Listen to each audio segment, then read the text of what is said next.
So today, I'm just going to carry on from where I left the last time. So I'm just going to quickly outline things we spoke about. We said in August of 1962, the US spy plane observed weapons in Cuba. It wasn't clear if it was nuclear weapons, but cruise ship secret.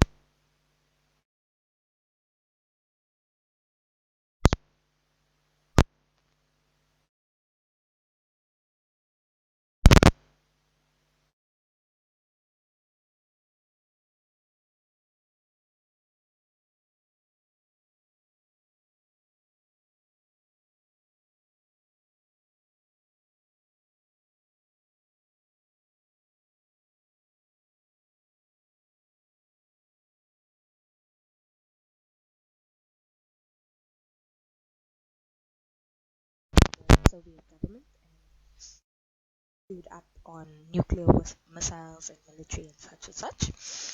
And President Kennedy wants the missiles to leave Cuba at all costs. On the 19th of October, there are more missile sites that are spotted, and Kennedy has to act. He decides to announce a naval blockade, and that if any missile is launched from Cuba, the USA will retaliate on the Soviet Union. So then what's a picture of the blockade zone. On the 22nd of October, President Kennedy made a broadcast to the American people, mainly to inform them about his plans, to show that the Soviet government that he was not going to back down, and basically to show American strength.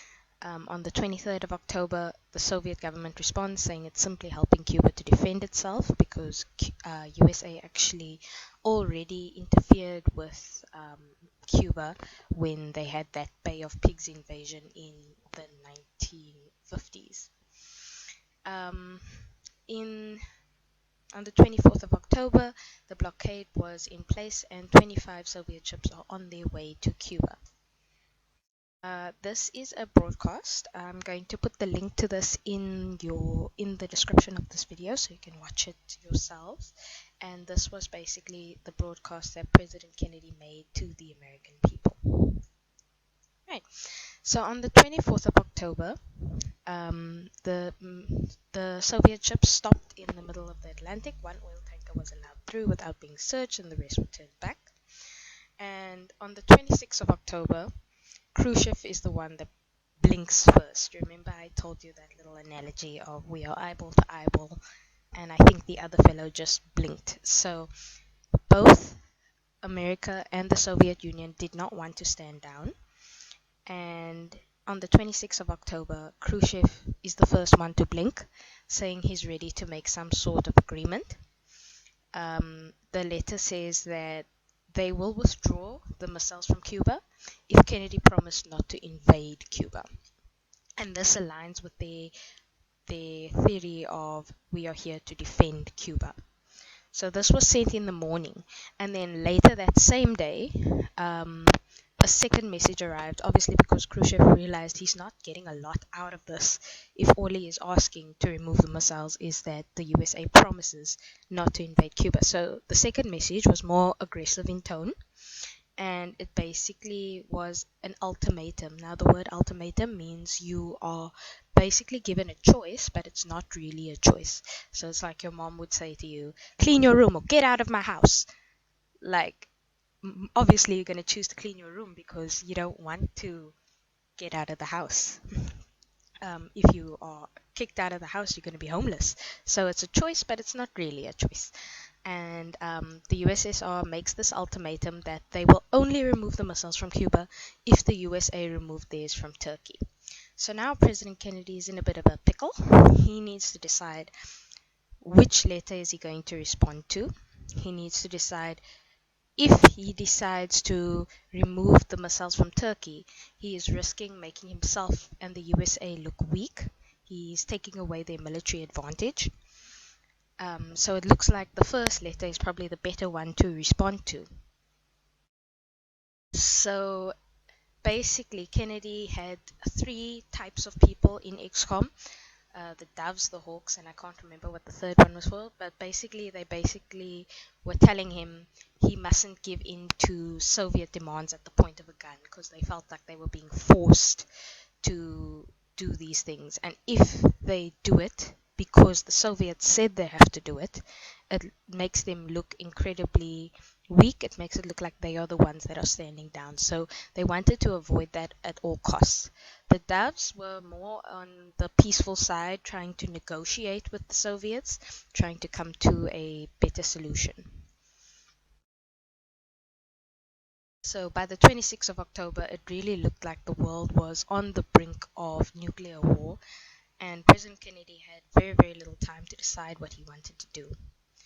By the 27th of October, so the very next day, an American U-2 plane was shot down over Cuba and that killed the pilot. So you remember the U-2 planes were the spy planes? And the fact that this plane was shot down could be considered a declaration of war. However, it was not shot down by the Soviet Union. Castro was acting on his own. However, the Americans didn't know that, so they thought that he was following Soviet orders. And all of a sudden, America starts moving to, I think it was DEFCON 2, which was basically like, prepare for war. We are ready. Get your troops mobilized. We are going to war with Cuba and we are going to war with the Soviet Union. That is how close it came to war breaking out. But luckily, before I speak about the luckily, let's have a look at the source. Let's do a bit of source analysis. So you remember I told you about the hawks and the doves and the people within XCOM. So this is source A. It's a Soviet cartoon which shows Truman, Eisenhower, and Nixon as ravens of war urging Kennedy on Cuba.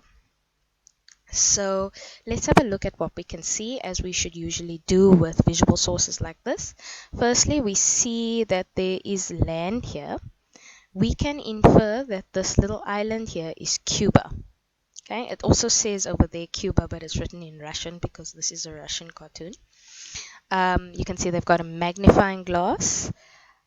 You can see that there's a hand kind of reaching out over Cuba, but it's kind of drawn in a very hostile way. It's not a very friendly looking hand. It kind of looks like a claw. If you look at the top, you can see that this person is most likely supposed to be President Kennedy, but his own face has been hidden by these animals. Now, if you are familiar with these animals, many of you, because I've mentioned the hawks, might say that these animals could be hawks. It wouldn't be incorrect to say that, but I think that animals were supposed to be ravens or vultures. Like you see, this one in particular looks like a vulture with that long neck and the black wings.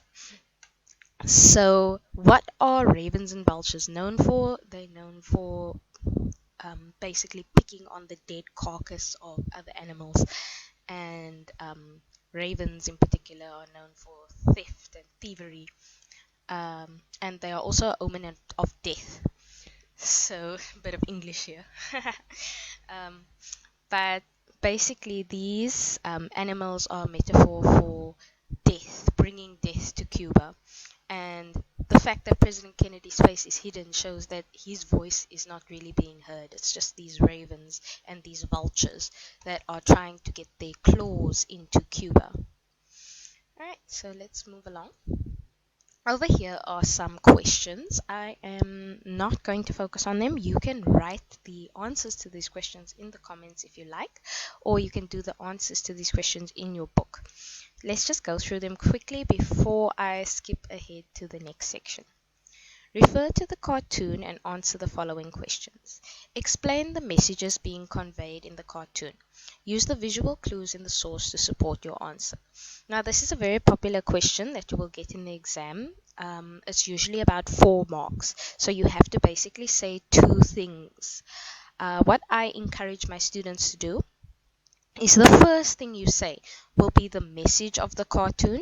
So why did this person draw this cartoon? That's essentially what it means to find the message of a cartoon. Why was this picture drawn? And then the second part of your answer must speak about the visual clues. What can you see that shows that this is the message of the cartoon? So we did analyze the cartoon in the previous slides, so I'm not going to do it again. But what I would like you to do in your books, write down what you think the message of the cartoon is and what pictures or images in the source kind of relates to that message. If you look at question 2, it's a more of a your opinion, so you can't really be wrong, but what you need to do is you need to justify yourself very well. So please be careful when you do that question. Explain to what extent you would agree with the cartoonist portrayal of events. So, do you agree that this is an accurate picture of what was happening in Cuba and what was happening within XCOM at the time? And how far do you agree? Do you agree to a greater extent or do you agree to a lesser extent? So, you can do this by yourselves in the comment section below or in your history workbooks. Right, so I'm just going to run through this very, very quickly. Actually, I think I should probably stop it because I'm already on 11 minutes and this alone I think will take another 5 minutes. So I'm going to stop it there, and in the next video I'll speak about basically how the crisis got to its most tense stage and then basically how the crisis ended. Thank you so much for listening, and I hope this was informative to you.